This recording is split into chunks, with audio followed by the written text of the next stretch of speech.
ইতিহাস হলো মানব সমাজের অতীতের ঘটনা, কাজ এবং ঘটনার একটি অধ্যয়ন। ইতিহাস মানব জীবনের সংস্কৃতি, সমাজ, অর্থনীতি, রাজনৈতিক এবং বিভিন্ন ঘটনার একটি বিস্তারিত বিবরণ। সেই অতীত থেকে শিক্ষা নিয়ে এবং ভবিষ্যৎকে ভালো করে গড়ে তোলার জন্য আমাদের নিজেদের ইতিহাস সম্পর্কে সকলকে জানা দরকার। আজ তোমাদের আমি নিয়ে যাব ইতিহাসের এমন একটি অধ্যায় যেখানে কান পাতলেই শোনা যায় প্রায় 200 বছর পুরনো ঐতিহাসিক নৌশিল্প, যা বাংলার বুকে এখনও বয়ে নিয়ে চলছে। আজ আমাদের ডেস্টিনেশন বলাগড়। এই বলাগড়ের শিবপুর গ্রামে প্রায় 300টি ফ্যামিলি এই কাজের সাথে যুক্ত, কিন্তু এই ঐতিহাসিক কাজ আজ গভীর সংকটের শিকার। আপনারা ছেলেমেয়েদের এসব শিখাবো না, অন্য কিছু করবো না। আপনারা ছেলেমেয়ে শেখাবেন না কেন? তোমাদের শোনাবো শিবপুরের ইতিহাস আর কি কি ঐতিহাসিক স্থান আছে দেখাবো। তাও তো অনেক গল্প আর অনেক কিছু দেখানো বাকি। তো চলো ঝটপট শুরু করি আজকের ব্লগ। তো চলো যাই, কিছু করে দেখাই। সবার প্রথম আমি মিল্টন, তোমাদের সকলকে স্বাগত ট্রাভেল উইথ মিল্টন চ্যানেলের আর একটা নতুন ট্রাভেল জার্নি ভিডিওতে। নমস্কার বন্ধুরা, ট্রাভেল উইথ মিল্টন চ্যানেলের আর একটা নতুন ব্লগ ভিডিওতে সবাইকে স্বাগত। আজকে আমাদের ডেস্টিনেশন হচ্ছে বলাগড়। আপনারা দেখতেই পাচ্ছেন পেছনে বলাগড় স্টেশনের বোর্ড রয়েছে, আর আমি রয়েছি বলাগড় স্টেশনে। তো বলাগড় স্টেশন থেকে মাত্র 1.5 থেকে 2 কিলোমিটার দূরেই রয়েছে কিন্তু শ্রীপুর। তো সেই শ্রীপুর গ্রামে আমি আজকে যাব। শ্রীপুর গ্রামে কিন্তু সেই মুস্তাফি বংশের যে পুরনো মন্দির, পুরনো ভাস্কর্য রয়েছে, সেগুলো কিন্তু এখনও বর্তমান। আর সেই জায়গাগুলো দর্শনীয় স্থান, অনেক মানুষ আসেন এখানে। আর সেই জায়গাটা আপনাদের আমি ঘুরে দেখাবো, আর ওর পেছনে কী কী ইতিহাস আছে সেগুলো আপনাদের সামনে তুলে ধরবো। তো সেই শ্রীপুর গ্রামে বাংলার বুকে 200 বছর ধরে নৌকো তৈরির আস্তানা কিন্তু এই বলাগড়েই। তো সেই বলাগড় স্টেশনে আমি এখন আছি, আর বলাগড় স্টেশন থেকে আপনাদের শ্রীপুর গ্রামে কীভাবে যেতে হবে, তো এখান থেকে সেই যে টোটো স্ট্যান্ড রয়েছে সেটা আপনাদের আমি দেখাবো। আর আপনারা মাত্র 10 থেকে 20 টাকার বিনিময়ে কিন্তু সেই শ্রীপুর গ্রামে চলে যেতে পারেন। আর এটা একটা ঐতিহ্যশীল জায়গা, আর এখানে আসলে কিন্তু আপনার ইতিহাসের ছোঁয়া আপনারা পেয়ে যাবেন। আর এবার আপনাদের আমি একে একে দেখাই যে এখানে কী কী দর্শনীয় স্থান আছে। আর তার আগে আপনাদের দেখাই যে বলাগড় স্টেশন থেকে আপনারা টোটোটা কোন জায়গা থেকে ধরবেন। আর আপনারা ভিডিওর সাথে জুড়ে থাকবেন, ভিডিওটি স্কিপ না করে শেষ পর্যন্ত দেখবেন। আর ভালো লাগলে একটা লাইক, একটা কমেন্ট, আর আপনাদের প্রিয়জনের কাছে ভিডিওটা পৌঁছে দেবেন, যাতে তারাও কিন্তু এই ব্যাপারটা জানতে পারে। আর আপনাদের ভিডিওটি ভালো লেগে থাকলে তারা কিন্তু লাইক, শেয়ার, কমেন্ট করতে একদম ভুলবেন না। আর আপনাদের একটা লাইক, একটা কমেন্ট আমাকে কিন্তু ভীষণ পরিমাণে মোটিভেট করে নতুন করে কোনো ভিডিও করার জন্য। আর আপনারা ভিডিওর সাথে জুড়ে থাকুন, আমি এবার একা একা আপনাদের দেখাই যেখানে কী কী দর্শনীয় স্থান আছে।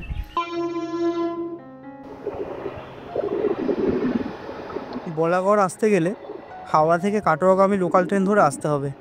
শিয়ালদা থেকে আসতে গেলে সকাল 8টার সময় শিয়ালদা কাটোয়া লোকাল ধরে সোজা চলে আসা যায় বলাগড়। সময় লাগে প্রায় 2 ঘন্টা মতো।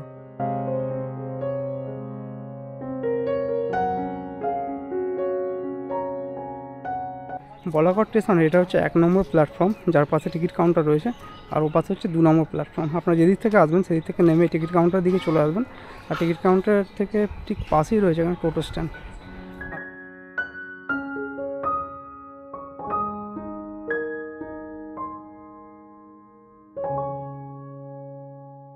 বলাগড় স্টেশনের এই যে টিকিট কাউন্টার রয়েছে তার পাশেই কিন্তু রয়েছে টোটো স্ট্যান্ড। আপনারা এখান থেকে কিন্তু শ্রীপুরে টোটো পেয়ে যাবেন।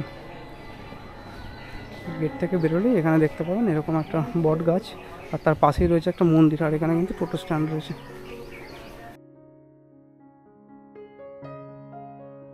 তো বলাগড় টিকিট কাউন্টারের পাশে যে টোটো স্ট্যান্ড আছে সেই টোটো স্ট্যান্ড থেকে কিন্তু আপনারা শ্রীপুর যেতে পারেন। আর সেক্ষেত্রে আপনাদের ভাড়া পড়বে মাথা পিছু 20 টাকা করে যদি আপনারা সিঙ্গেল আসেন। আর যদি আপনারা একসাথে 2-3 জন আসেন সেক্ষেত্রে কিন্তু 10 টাকা করে ভাড়া আপনারা পৌঁছে যেতে পারবেন। আর এখান থেকে টোটো করে মাত্র 5 থেকে 10 মিনিট টাইম লাগবে। আর আপনারা এখান থেকে কিন্তু ধরতে পারেন আর একটা টোটো স্ট্যান্ড আছে যেটা সামনে, সেটা আপনাদের একবার আমি দেখাচ্ছি।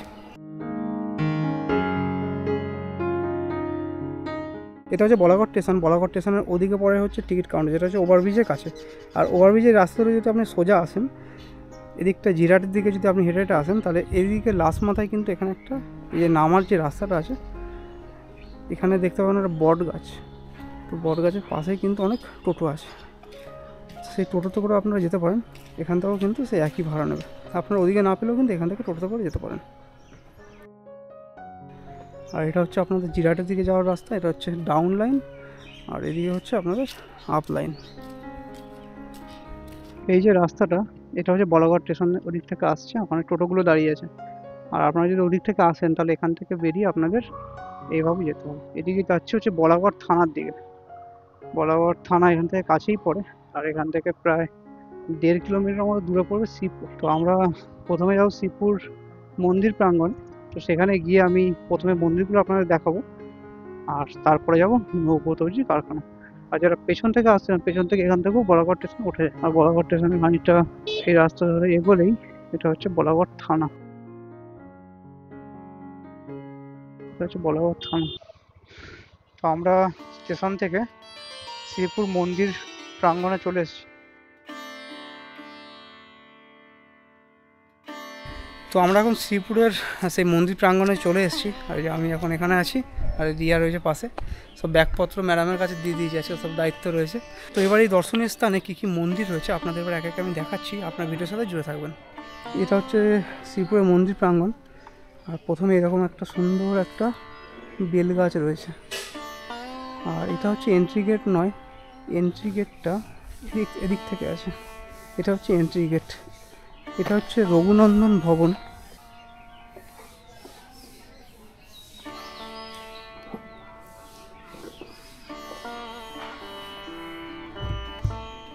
এখানে সুন্দর সুন্দর স্ট্রাকচার করা রয়েছে, বিভিন্ন আকৃতির কলাকৃতি এখানে রয়েছে। আর এই ভবনে ঢোকার পর এখানে দুটো রুম আছে, এটা সম্ভবত কোনো স্টোর রুম হবে। আর এই সাইডেও তা রয়েছে। এই স্টোর রুম থেকে বেরোনো মাত্রই এই জায়গাটার লোকেশনটা আপনি দেখুন।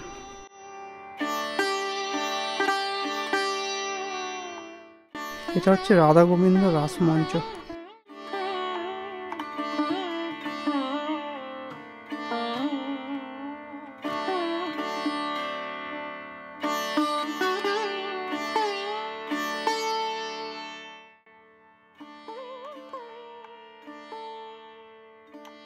মন্দির চত্বরে এন্ট্রি গেট থেকে প্রবেশ করে প্রথমেই চোখ পড়বে একটা রাসমঞ্চ। রাস উৎসবের সময় এই রাসমঞ্চে রাধা গোবিন্দর বিগ্রহ নিয়ে এসে বড় করে উৎসব পালন করা হয়। রাসমঞ্চের সামনেই রয়েছে একচূড়া বিশিষ্ট রাধা গোবিন্দজির মন্দির।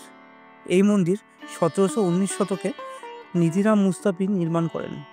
কৃষ্ণবর্ণ নির্মিত গোবিন্দজি আর অষ্টধাতু নির্মিত শ্রীরাধিকার বিগ্রহ এখানে প্রতিষ্ঠা করা হয়। শোনা যায় বর্গীর আক্রমণের সময় গোবিন্দজিকে গঙ্গায় নিক্ষেপ করা হয়, পরে জেলেদের জালে তিনি উঠেছেন। অন্য মতে রঘুনন্দন গোবিন্দজিকে জেলেদের কাছ থেকেই পেয়েছিলেন। গোবিন্দ মন্দিরের পাশে বোধন ঘর রয়েছে। এর পেছনে ছোট মন্দির আছে। মন্দিরে পঞ্চমুখী শিবলিঙ্গ আছে, যা নিত্য পূজিত। বলাগড়ের শ্রীপুরের মূল মন্দির কমপ্লেক্সে রাধা গোবিন্দ মন্দিরের পাশাপাশি বেশ কয়েকটি মন্দির, রাসমঞ্চ ও নাট মন্দির রয়েছে। তবে শ্রীপুরের প্রধান আকর্ষণ হলো চণ্ডী মণ্ডপটি। 1707 সালে মিত্র মুস্তাফি পরিবার কর্তৃক নির্মিত চণ্ডী মণ্ডপটি এখন একটি সুরক্ষিত স্মৃতিস্তম্ভ হিসেবে ঘোষণা করা হয়েছে। তৎকালীন খড়ের তৈরি ছাদ এখন সময়ের প্রভাবে টিন দিয়ে প্রতিস্থাপন করা হয়েছে।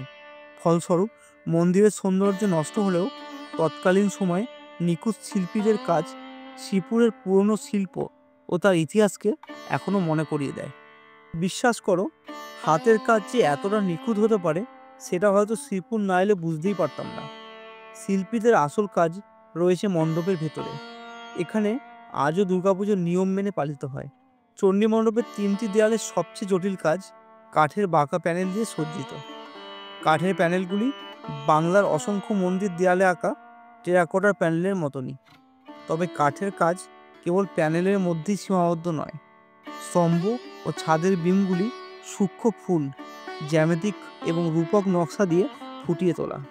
এই কাজগুলি পুরোটাই কাঠের ওপর।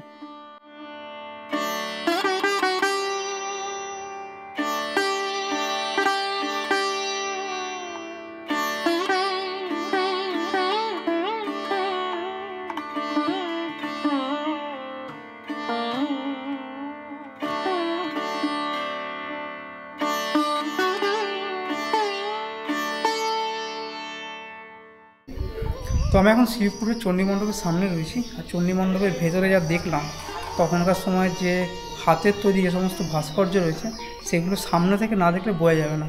তো এই চণ্ডী মণ্ডপের সামনেই রয়েছে কিন্তু একটা নাট মন্দির। আর এই নাট মন্দিরের এই মাঝখানে 6খানা পিলার রয়েছে। আর এই পিলারের ওপরেই আপনি দেখতে পাবেন এখানে কিন্তু রাক্ষস মূর্তি করা আছে। এখানে আছে, এখানে আছে, এখানে রাক্ষস মূর্তিগুলো করা আছে। আর এটা একটু এখন মানে অযত্নের শিকার, যেটা এখানে দেখে বোঝা যাচ্ছে। তবে আমার মনে হয় যখন পুজো হয় তখন কিন্তু এই জায়গাটাকে পরিষ্কার করা হয়। তবে আপনি এসে এই জায়গাটা দেখে নিতে পারেন, জায়গাটা খুব সুন্দর একটা জায়গা। আর এই মুস্তাফি বংশধরদের আমি ধন্যবাদ জানাবো যে এরকম একটা প্রাচীন একটা ঐতিহ্যকে টিকিয়ে রাখার জন্য, আর সেগুলোকে আমাদের সাধারণ পাবলিকের জন্য এরকমভাবে দেখতে দেওয়ার জন্য। তো এটা একটা ঐতিহ্যশীল জায়গা, আপনারা আসলে এখানে অবশ্যই আসবেন। এখানে আসলে একটা ইতিহাসের ছোঁয়া আপনারা পেয়ে যাবেন, যেটা আপনাদের আমি শুরুতেই বললাম। আর এত পুরনো একটা স্ট্রাকচার এখানে আমাদের কাছে পিঠে, আমাদের তো বেশি দূর নয় বলাগড়। আপনারা কলকাতা থেকে আসুন, আপনারা যেখান থেকে আসুন, বলাগড় কিন্তু বেশি দূরে নয়। আপনারা যদি একটা দিন টাইম করে আসেন আর এই জায়গাটা দেখেন, এই জায়গাটা দেখে কিন্তু আপনাদের এই ইতিহাসের ছোঁয়া, তখনকার সময় যে শিল্প, যে আমাদের কতটা একটা হাতের কাজ, সেভাবে যে হাতের কাজ দিয়ে এরকম একটা স্ট্রাকচার মানে তৈরি রয়েছে, আর তার নিদর্শন সামনে রয়েছে। আর সেটা থেকে আমি বারবার বলছি, এটা থেকে বোঝা যায় যে আমাদের শিল্প তখন কতটা উন্নত ছিল, আর সেটাই এরকমভাবে এখানে দাঁড়িয়ে আছে। আর এই যে এখন যেটা আমরা দেখালাম, এটা হচ্ছে আমাদের চণ্ডী মন্দির, আর এটা তার সামনে এরকম একটা নাট মঞ্চ। তো এই নাট মন্দির থেকে বেরিয়ে কিন্তু আপনারা প্রথমেই দেখতে পাবেন এখানে একটা শিব মন্দির আছে। সেই শিব মন্দিরও আপনাদের আমি ভালো করে দেখাবো।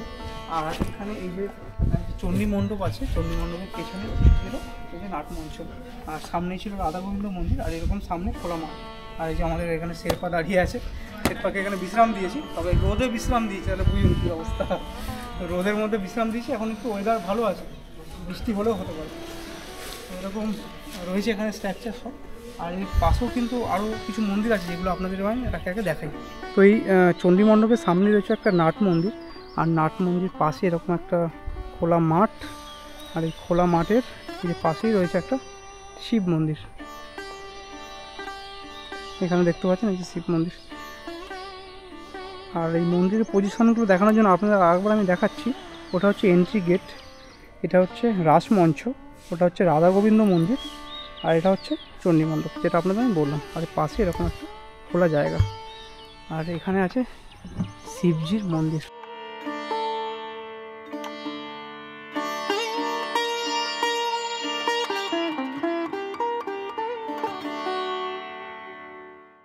ভেতরে শিবজি রয়েছে।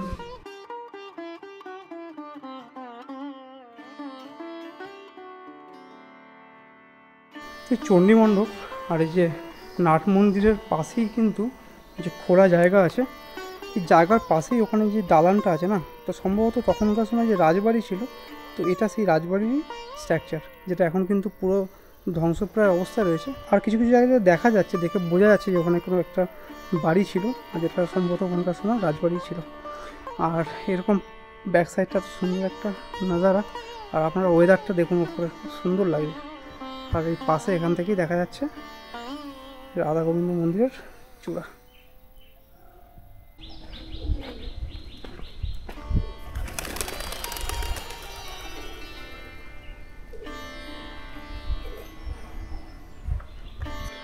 এই পুরো মন্দির চত্বরটা কিন্তু এরকমভাবে সাজানো আছে, আর এদিকটা খোলা মাঠ, বেশ সুন্দর একটা জায়গা। এখানে আপনি দেখেই বুঝতে পারছেন যে কীরকম একটা ঐতিহ্যের ছাপ কিন্তু এখানে রয়েছে এখনো পর্যন্ত। আর এবার আমরা এই রাস্তা ধরে এদিক থেকে এসেছিলাম, আর এই রাস্তার সামনে কিন্তু আরও দুটো মন্দির পড়ে, সেই মন্দির এবার আপনাদের গিয়ে আমি দেখাচ্ছি। এই মন্দির চত্বর থেকে বেরিয়েই এই সামনেই পড়বে দুটো শিব মন্দির আছে।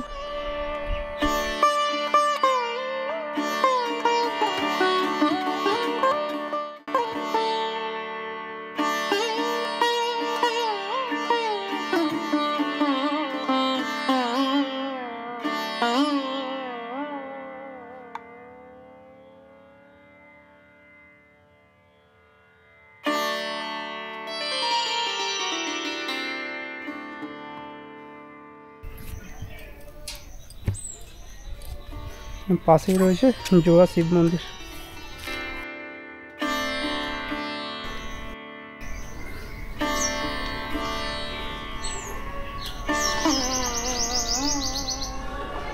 এখনও কিন্তু এখানে টেরাকোটার কাজ, মানে যেটুকু বাঁচানো যায় সেটুকু বাঁচিয়ে রাখা হয়েছে, আর নিচের দিকটা কিন্তু প্লাস্টার করে দেওয়া হয়েছে, যাতে জায়গাটা আরও বেশি নষ্ট না হয়। আর তখনকার সময় এরকম টেরাকোটার কাজ দেখুন কত সুন্দর নকশা করা, প্রত্যেকটা এখনও রয়েছে, মানে যেটুকু বাঁচানো যায় সেটুকু বাঁচানো হয়েছে এখানে।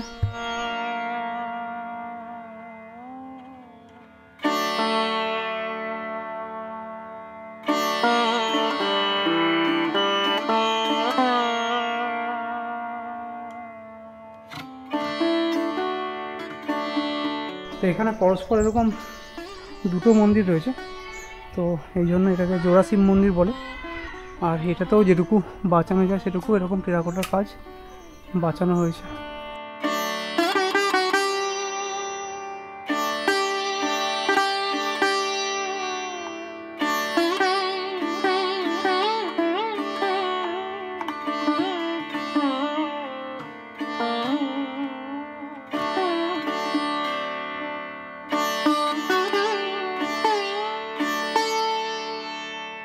এই মন্দিরে একটা শিব মূর্তি আছে, আর এই পাশেরটায় কিন্তু দুখানা শিব মূর্তি আছে। আর এরকম পুরনো একটা ঐতিহ্যশীল জায়গা, আর সেখানে এরকম টেরাকোটার কাজ, এটা দেখে খুবই ভালো লাগছে। এটা হচ্ছে এখানকার মন্দিরের স্ট্রাকচার। উপরে এই যে চূড়া রয়েছে, দুটো মন্দিরের দুটো চূড়া।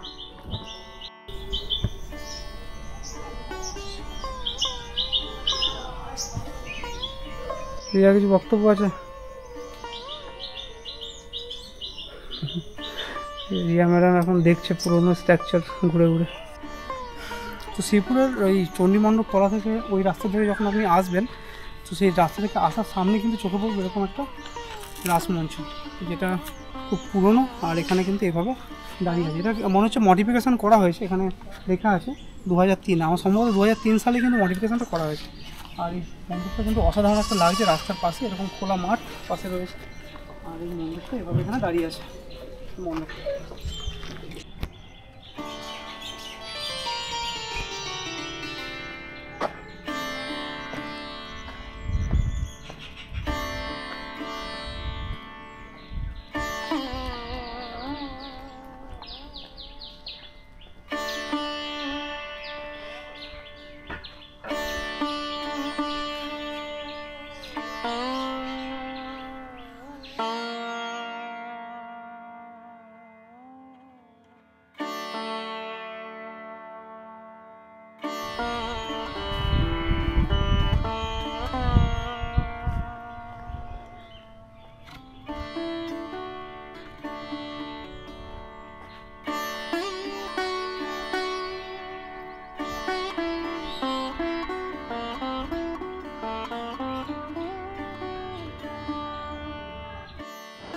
তো এই যে নাটমঞ্চ, এই নাটমঞ্চের পাশে এরকম এই যে খোলা মাঠ, আর মাঠে এই সামনে রয়েছে দুর্গা মণ্ডপ, শ্রী শ্রী বিদ্যাবাসিনী মায়ের দালান।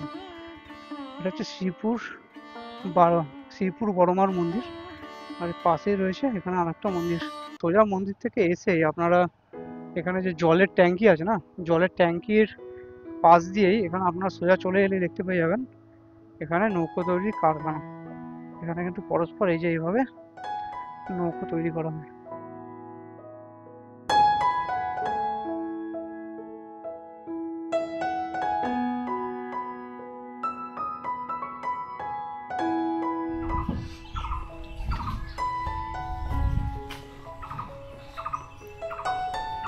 এটা হচ্ছে নৌকো তৈরির কারখানা।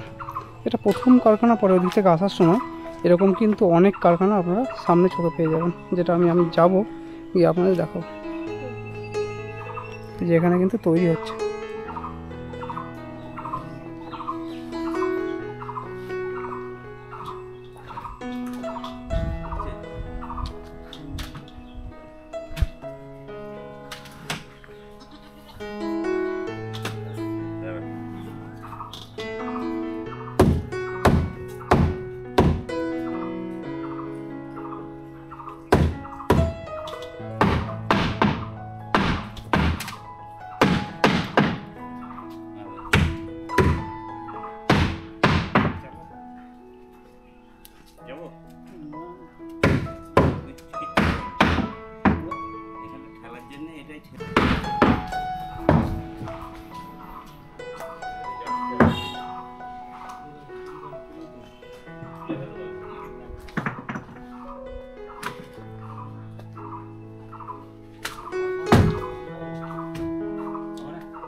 তো এখানে একটা দুটো নয়, এরকম প্রত্যেকটা পরস্পর সাজানো এরকম কারখানা রয়েছে। সব নৌকো তৈরির কাজ।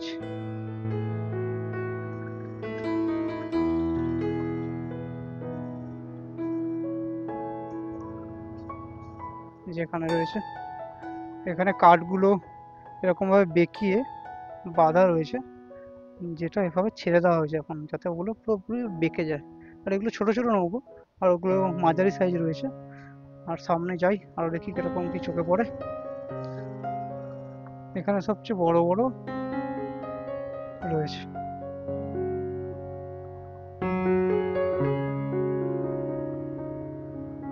শ্রীপুরের গ্রামের পথে হাঁটতে হাঁটতে আপনি ছোট বড় মিলে প্রায় 50টা কারখানা আপনাদের চোখে পড়বে। আর সেই 50টা কারখানার মধ্যে এটা কিন্তু একটা বড় কারখানা, আর এটা অনেক কটা কারখানা মিলে একটা কারখানা আপনি বলতে পারেন। এখানে এই পুরো এলাকাটা মিলে অনেক কটা কারখানা মিলে এক জায়গায় করে আর কি এখানে নৌকো তৈরি হয়। আর এখানে ছোটো বড়ো সবই নৌকো আছে, আপনাদের আমি দেখালাম। আর এখানে যারা নৌকো বানায় তাদের সাথেও আমি কথা বলে আপনাদের আমি দেখাবো কীরকম কী তাদের বক্তব্য আছে, তাদের কী এখন অবস্থা, তাদের পুরনো ঐতিহ্যশীল কাজের সাথে যারা জড়িয়ে আছে। এলাকার প্রায় 300টি পরিবার এই নৌকো শিল্পের সাথে কিন্তু জড়িত আছে। আর তারা কিন্তু সেই ঐতিহাসিক কাজকে তাদের বংশ পরম্পরা কিন্তু এখনও তারা সেই ঐতিহাসিক কাজের সাথে জড়িয়ে আছে। আর সেই শিল্পকে, সেই বাংলার ইতিহাসকে কিন্তু এখনও তারা বজায় নিয়ে চলছে। তবে দুর্ভাগ্যের বিষয়, এই দিন দিন কিন্তু এই ঐতিহাসিক কাজ আজকে কিন্তু প্রায় লুপ্তপ্রায় হতে চলছে। এর পেছনে কিন্তু অনেক কটা কারণ আছে। তো ব্যবসায়ীরা বলছেন 2 বছর ধরে কিন্তু লকডাউন চলার কারণে এখানে কিন্তু কাঁচামালের অভাব আর কাঠচিরাই কারখানা সব কিছু বন্ধ থাকার কারণে এখানে কিন্তু ব্যবসায় বড় ক্ষতি হয়েছে। আর তাছাড়া বাস ট্রেন সমস্ত কিছু বন্ধ থাকার কারণে সে সময় কিন্তু ক্রেতারা এখানে আসতে পারেননি। আর সেহেতু একটা লম্বা একটা ব্রেকের পরে কিন্তু এই কাজের একটা বিশাল বড় ক্ষতির সম্মুখীন এখানকার ব্যবসায়ীরা। আর এখানে যেহেতু সবসময় এই কাজ থাকে না, যেহেতু এখানে এই কাজের সিজন অফ সিজন বলে একটা ব্যাপার আছে, সেহেতু এখানে অক্সিজেনের সময় তারা যেহেতু এই কাজের উপরই পুরোপুরি নির্ভর, তাদের কিন্তু পারিবারিক খরচা আর সব কিছু কিন্তু এই কাজের উপরই নির্ভর। আর সেই কারণে কিন্তু তারা এই কাজের চাহিদা যাতে যোগান দিতে পারে, সেই কাজের চাহিদা যোগান দেওয়ার জন্য নিজের আর্থিক উপার্জনের জন্য এই লোকাল কাজ এখান থেকে ছেড়ে গিয়ে অন্য জায়গায় তারা কাজ করেন। তো বলাগড় এটা একটা ঐতিহাসিক জায়গা, আর সেই জায়গার ইতিহাস কিন্তু প্রচুর আছে। আর সেটা আপনাদের আমি একা একা সব বলবো। আর সেটা দেখে আর সেটা দেখতে পেরে আমার খুব ভালো লাগছে। আর আমার মারফত আপনাদের কীরকম লাগছে সেটা কিন্তু কমেন্টে অবশ্যই জানাবেন। আর আমার ভিডিও দেখে আপনারা যদি এখানে কেউ এসে থাকেন তাহলে কিন্তু কমেন্টে জানাবেন, আমি সেটা কিন্তু অনেকটাই মোটিভেট হব। আর আপনার একটা লাইক একটা কমেন্ট আমাকে কিন্তু ভীষণ পরিমাণে মোটিভেট করে নতুন করে কোনো ভিডিও করার জন্য। তো আপনারা একবার দেখুন এই কারখানায় আর কী কী রয়েছে। আর এখানকার লোকাল যে কাকু রয়েছেন যারা এখানে কাজ করছেন তাদের সাথে আমি কথা বলে কী কী এর ব্যাপারে আরও জানতে পারি সেটা আপনাদের আমি এবার আস্তে আস্তে জানাচ্ছি।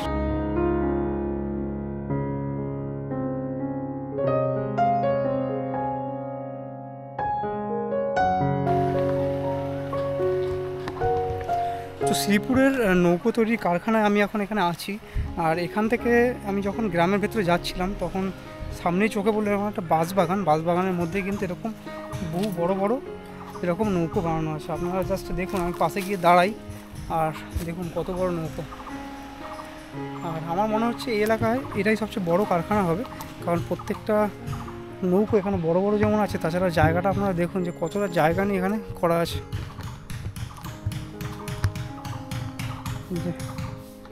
পুরোপুরি বাঁশবাগান, এখানে বাঁশবাগানের মধ্যে এরকম সব নৌকো বানাচ্ছে, ছোট বড় সব রকমই আছে।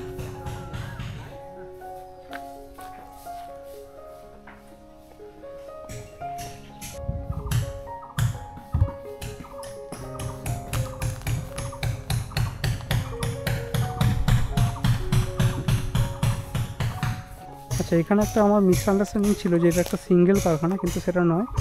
এখানে অনেক কটা ঘর মিলে যে কটা ঘর আছে, এখানে প্রত্যেকটা ঘরে আলাদা আলাদা করে জায়গায় কাজ হচ্ছে, তাই তো? এখানে প্রত্যেকটা ঘরে আলাদা আলাদা কারখানা, এই ঘরগুলো। আচ্ছা আচ্ছা, আমি প্রথমে ভাবছিলাম একটাই কারখানা। আচ্ছা আচ্ছা, সব পাঠ করা, তাই তো? এখানে সবচেয়ে বড় কারখানা মানে একসাথে এটাই, তাই তো? বহু লোক কাজ করে, প্রায় আর একটু বর্ষা পড়লে না প্রায় 40-45 জন কাজ করে। আচ্ছা, এখন তো এটা কি অক্সিজেন চলছে? বৃষ্টি তো সবে চালু হচ্ছে, চালু হয়ে যাবে, হবে আর 1 মাস পরেই চালু হয়ে যাবে। আর মানে শীতকালের দিকটা কি একদমই বন্ধ থাকে? বালির লোকও হয়। আচ্ছা আচ্ছা, বালি আচ্ছা আচ্ছা, বালি কয়লা লোকগুলো হয়। 12 মাসই কাজ হয়, কম বেশি হয়, চলে যায়। কিন্তু বেশিটা হয় শীতকালে বেশিটা হয়। হ্যাঁ, শীতকাল না বর্ষাকালে? বর্ষাকালে ছোট লোক ডিঙি লোকগুলো বিক্রি ডিঙি হয়। লোকগুলো, আচ্ছা আচ্ছা। আর এমনি ছোট বড় সব রকম কম বেশি বিক্রি হয়। আর এখানে সবচেয়ে বড় নৌকো কি ওই সামনে আছে এই কটাই? ওইটাই বড় নৌকা, এখন মাটির নৌকা। আচ্ছা, আর আগে তো এর থেকে বড় বড় নৌকো এর রয়েছে। থেকে বড় নৌকা অর্ডার যেগুলো হয় এগুলো তো অনেক টাকার ব্যাপার আছে তো। আর এগুলো এখান থেকে কত দূর দূর যাবে? এগুলো কানলা যায়, তোমার বীরভূম যায়। আর আমাদের স্টেটের বাইরে যায় না? না, স্টেটের বাইরে যায়। স্টেটের বাইরে কোথায় উড়িষ্যা চালাবে তো মাটি না, কয়লা। উড়িষ্যা আগে শুনতাম, ইতিহাসে পড়েছি আমি, উড়িষ্যার দিকে আগে যেত। ট্রলারের ব্যাপার, মাছের। আচ্ছা আচ্ছা, মানে ওগুলো এখানে তৈরি হতো তো আগে? হ্যাঁ, এখন এখানে তৈরি হতো না, বাইরে দিয়ে তৈরি হতো। আচ্ছা আচ্ছা আচ্ছা এখানে যাবে কি করে নি? আচ্ছা আচ্ছা। আর যারা এই যে বানাচ্ছেন এগুলো, তারা যখন অক্সিজেন থাকে তখন তারা কি করেন? অক্সিজেন বলতে কি তারা ওরকম ভাবেই চলে। আচ্ছা। একটা ঘর একটা তো একটা আছে, আগে তো মজুরি অনেক কম ছিল, আচ্ছা, মোটামুটি মানুষের চলে যায়। এখন এখন একটা 300, 350, 300 কি করবে মানুষ বলুন? আচ্ছা, 400 চলে যাচ্ছে। কাঠ করে জ্বালানি একটা পুরোনো একটা কাজের সাথে জড়িয়ে আছে, সেই কাজটা তো আর বাদ দিতে পারবো না। আমরি এমন হ্যাঁ, যে বিশাল টাকা মাইনে পত্র। না না না এটা না, একটা ঐতিহাসিক একটা স্থান, ঐতিহাসিক হ্যাঁ, জায়গা, ঐতিহাসিক নৌকা কাজ, বেশি, একটা ঐতিহাসিক কাজ। হ্যাঁ, তারপরে ইংল্যান্ড, ধর আমেরিকা, সব আছে। জাপান, বাইরে বাইরে থেকে লোক আসে, হুম, হুম। থাকে এখানে সব করে ছবি তোলে। আচ্ছা আচ্ছা, এখানে থাকে? এখানে থাকে। টিকে গেছি, এখন কি করবো? আপনারা আমাদের ছেলে মেয়েদের আর এসব শিখাবো না, অন্য কিছু করবো না। আপনারা ছেলেমেয়ে শেখাবেন না কেন? তাহলে ঐতিহ্যশীল কাজ তো কিছু না কিছু বজায় রাখতে হবে। শেখাবো না, আচ্ছা, কারণ এসব খুব মেহনতির কাজ তো, হুম। তাতে শরীরটা নষ্ট হয়ে যায়। বুঝলে? আর এখনকার মানুষের ধৈর্য শক্তি অতটা অভাব আছে। কাজ কি করে? আর একটা নৌকো বানাতে কিরকম কি টাইম লাগে?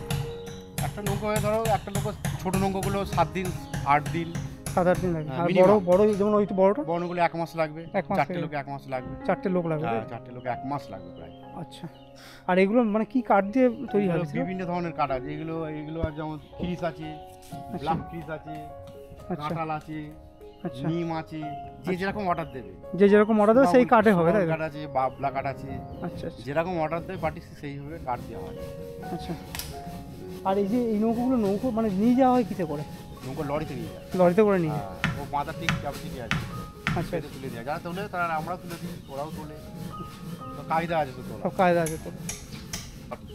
আজকে এটা কি? না, ওই যে মাটি বন্ধ, আসবো ও আচ্ছা আচ্ছা, মানে এটা আপনার রেখে গেছে রিপেয়ারিংয়ের জন্য? রিপেয়ারিং এর জন্য রেখে গেছে। আচ্ছা আচ্ছা, এগুলো আসবে, রিপেয়ারিং করবে। এগুলো মাটি ওঠে এটাতে? হ্যাঁ, মাটি। আর এই জিনিস একদমই মুজবে না, কিন্তু আস্তে আস্তে এই জিনিস কারণ মুজবে না। যতদিন এই পানি থাকবে না, হ্যাঁ, ততদিন এই কারবার নৌকোর দরকার। থাকবে। তো দরকার হবে, আরো বাড়বে চাহিদা। আরো কারণ চাহিদা বলতো, বাড়বে। এই কাজটা কেউ শিখছে না। এই একদম এই একদম। কারিগরি করাতকলের কাজ, এই আমাদের নৌকার কাজটা কারিগর খুব কম শিখছে না, কারণ এর ভবিষ্যৎ বাণী কিছু নেই। আচ্ছা, এটা আপনি mainly- যতদিন মেহনত করবেন পয়সা পাবেন। হ্যাঁ, সেটাই। এই যে একটা অ্যাসেটটা কি করে করবেন? একটা সংসারে 4-5টা লোক যদি খেতে লাগে 400 টাকা অ্যাসেট দরকার তো। তাহলে এই জায়গাটা পয়সাটা কি করে জমবে? আচ্ছা, আর এমনি একটা সরকারি সরকারি ভাবে কিছু অনুদান না, হয়? এই সরকারি কোনো ফ্যাসিলিটি, সরকারি কি ফ্যাসিলিটি? না, মানে কোনো কিছু ধরুন একটা না। সেরকম ভাবে কিছু সরকার একটা ঐতিহ্যশীল যেহেতু কাজ, সেটাকে প্রমোট করা তো সরকারের একটা অংশ। ফ্যাসিলিটি নেই। আচ্ছা, সেরকম আলাদা করে কিছু? আমি আজ 25 বছর কাজ করছি, আচ্ছা আচ্ছা পুরো ফ্যাসিলিটি নেই সরকারি। আচ্ছা। সরকার দপ্তরের লোক আছে, জিজ্ঞেস সংবাদ করে, কিন্তু সরকারি ফ্যাসিলিটি কিছু নেই। আপনি একটা সরকারি চাকরি লোক, 40-50 টাকা মাইনে, সেও যা বাজারে গিয়ে বিক্রি করবো, আমাদেরও তাই কিনতে হবে। আমরা কিন্তু 10,000 টাকা মাইনে কি 12 টাকা মাইনে সেটাও খাচ্ছি, সেটাও একই খাচ্ছি। জিনিস খাচ্ছি, একই দাম দিয়ে। হ্যাঁ, সেটাই। তাহলে সরকারের সাথে আমাদের সাধারণ পাবলিকের কোনো ফারাক কিছু নেই, ইনকামের তফাৎ, কিন্তু খরচার তফাৎ নেই। খরচার তফাৎ, হ্যাঁ, ঠিক কি না? একদম ইনকামের তফাৎ আছে, খরচার তফাৎ। সরকার কি ফ্যাসিলিটি দেবে এতে? কিন্তু কমে যাচ্ছে, এই চাহিদাটা বাড়বে, কিন্তু এক সময় কারিগর কমে যাচ্ছে। কারিগর কমে যাচ্ছে। আর এটা কি লকডাউন থেকে বেশি কমে যাওয়ার হিসাবে ভালো? লকডাউনে তো কমে গেছেই, হুম। কিন্তু বাইরে 700 টাকা রোজ খাওয়া দাওয়া দেবে, তাহলে তুমি 400 টাকা এখানে কি করতে? মানে অন্য যেখানে নৌকো 700 তৈরি টাকা হয়, অন্য যেখানে নৌকো তৈরি হয় সেখানে চলে যাচ্ছে। 700 টাকা দেবে, 3 বার খাওয়া দেবে। আচ্ছা, সেটা কোথায় যায় কাজ করতে? এই তোমার উড়িষ্যা যাবে, আচ্ছা তারপরে এদিকে তোমার কালীনগর আছে, মেদিনীপুর আছে, যারা আচ্ছা, পুরনো কাজ- বকখালি এদিকে যায় হ্যাঁ, নাকি? বকখালি ওদিকেও যায়, আচ্ছা, সুন্দরবন লাইন সুন্দরবন লাইনেও যায়। ওদিকেও যায়। আচ্ছা আচ্ছা, না না, খুব ভালো। আপনার সাথে কথা বলে খুবই ভালো লাগলো। ঠিক আছে, অনেকটা জানতে পারলাম, একটা অজানা কথা, এগুলো জানা যায়। হ্যাঁ, লোক সেটাই। সম্বন্ধে জানলে লোক সম্বন্ধে হ্যাঁ, একদম একদম, এগুলো না চর্চা করলে হবে না।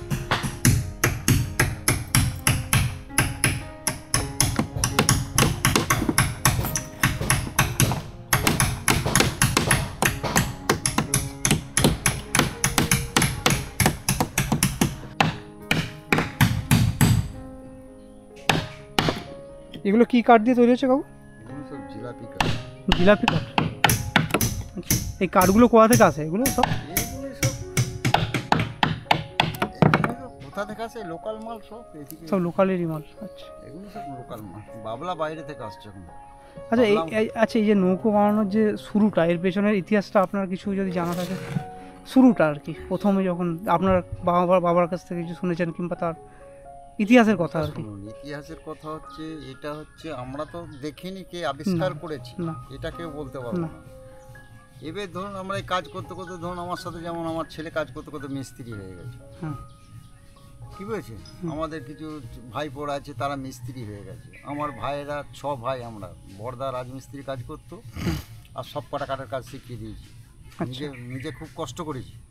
কাঠের কাজ বলতে তারা কি এই কাজের সাথে যুক্ত না অন্য কাজ? না, এই কাজের জন্য, এই কাজের সাথে যুক্ত। একটা ভাই আছে, হুম। সেটা ফার্নিচার লাইনে, সেটা এই তোমার টালির ফর্মা তৈরি করে, আচ্ছা আচ্ছা একটা ভাই, আচ্ছা। কি বুঝেছো। আর বাদ বাকি যে কটা বড়দা বাদ দিয়ে হুম। আমরা 4 জন সব এই কাজের সাথে এই যুক্ত। কাজে যুক্ত। মানে আপনার বলা চলে আপনার ফ্যামিলি পুরো এই কাজের সাথে। আমার বাবা করতো। আচ্ছা আচ্ছা। তা তার মুখ থেকে কোনো সময় কিছু ইতিহাসের কথা যে যখন ইতিহাস বলতে কি বলে দিই শোনো, আমরা তো ধরো বাবা মরে গেল, যে সময় আমরা কাজ শিখবো সেই সময় বাবা মারা গেল, বুঝবে, সেই সময়টা বাবা মারা গেল। তারপরেই ধরো আমরা খুব কষ্টই, মানে এসব কাজে তখন পয়সা ছিল না, আচ্ছা খুব কম পয়সায়, মানে তখনকার দিনে 2 আনা পয়সা রোজ, মানে বুঝতে পারছো তো, সারাদিন খেটে 2 আনা পয়সা, 2 আনা পয়সা রোজের কাজ। হ্যাঁ, 6 পয়সা জল খাবার, 6 পয়সা, তখন 6 পয়সার অনেক অনেক দাম ছিল। ছিল সেটা ঠিক। 6 পয়সা নিয়ে গেলে পরে তোমার এক মুড়ির গামছা দেবে, গামছা তুমি খেয়ে উঠতে পারবে কেউ না। তো এখন 6 টাকা নিয়ে গেলেও সে মুড়ি পেট মুড়ি ভরবে। 10 টাকা তো মুড়ি হয় না, জাল মুড়ি এখন দিচ্ছে না 10 টাকা।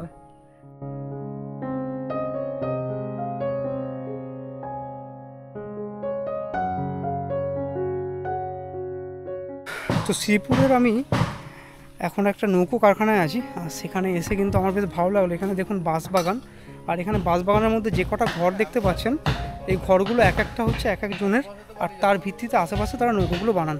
আর এখানে কিন্তু এই যে একটা বড় নৌকো তৈরি হচ্ছে, আপনার নৌকো সাইজটা একবার আপনাদের দেখায়। দেখুন এখানে আমি যদি চলে আসি, এই যে এখানে এত বড় নৌকো তৈরি হচ্ছে, আর এর আশপাশটা এখানে পরিবেশটা আপনি জাস্ট ভাবুন, এরকম বাঁশ গাছ, আর বাঁশ গাছের আশেপাশে জুড়ে বেশ ঠান্ডা পরিবেশ, আর তার এখানে চারিপাশে নৌকো, একটা সিনিক বিউটিটাই একটা আলাদা পাল্টে দিয়েছে এই নৌকোগুলো, আর সেই জায়গাটা কি সুন্দর লাগছে। আর এই যে এখানে এটা বড় বড় নৌকো, এখানের এখনকার সময় এটাই হচ্ছে এখনকার সময় বড় নৌকো, আর এর থেকে বড় নৌকো তারা অর্ডার দিয়ে যদি কেউ করায় সেক্ষেত্রে তারা করে। এই যে এখানে বড় বড় নৌকো, আর ওই যে ম্যাডাম রয়েছে, আর দেখি দাও।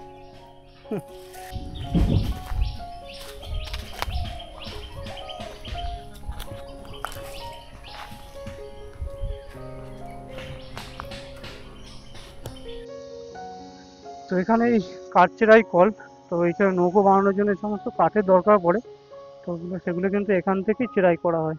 আর এখানে এরকম কাঠ চেরাই কল কিন্তু বহু আছে। আর এই রাস্তা ধরে আমরা এখন যাচ্ছি, আর একটা লোকেশন আছে যেটা গঙ্গার পাড়ে, তো সেখানে গিয়ে আপনার সাথে আবার কথা হচ্ছে। বলাগড়ের সিএসসি ব্রিজের কাছে আমরা এখন এসেছি, এটা হচ্ছে ভাগীরথী গঙ্গার পাড়, এটা হচ্ছে সিএসসি ব্রিজ।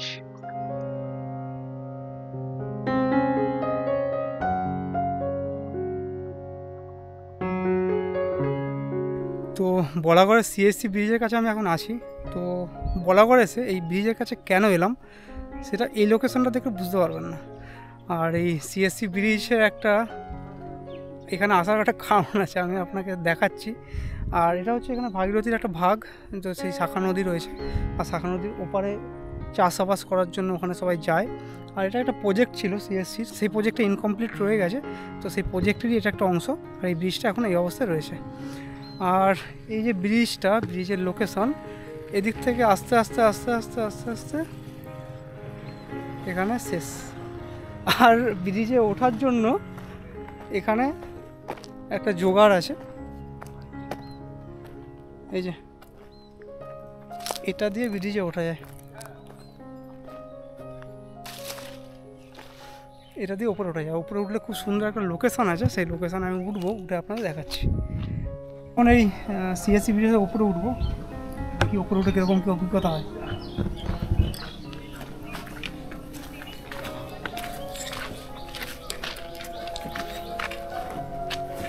তো আপনারা যদি বলাগড় ঘুরতে আসেন সেক্ষেত্রে কিন্তু এরকম এই জায়গাটাকে বেছে নিতেই পারেন। এই জায়গাটা একটু কষ্ট হবে উঠতে, একটু রিস্ক আছে, যেহেতু সবাই পারবে না।